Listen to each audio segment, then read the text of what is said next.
义有一个男子，去年才拄出狱，即摆当咧假释。伊到超商要领家己的包裹是汇到付款，但是无钱，竟然甲店员拍着伤，用抢的甲包裹抢咧走。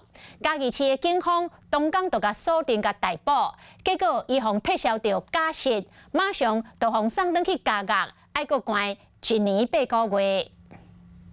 透早4点外，穿朴色的衫，这个姓高的查某人正手有摕物件一直走，是讲伊走无100公尺，伊将物件等伫涂骹，又搁走翻头。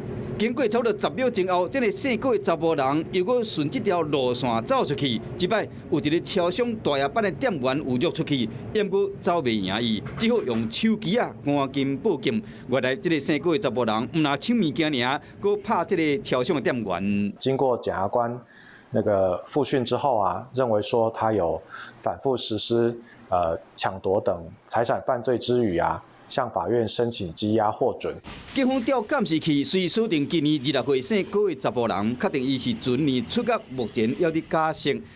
初步的了解，姓高的查某人真少年就开始偷摕物件，日会时，甲朋友行动无方便的老母借钱，双方起冤家了后，伊出手共拍，将人1300块现金抢去，最后被判刑5年9个月。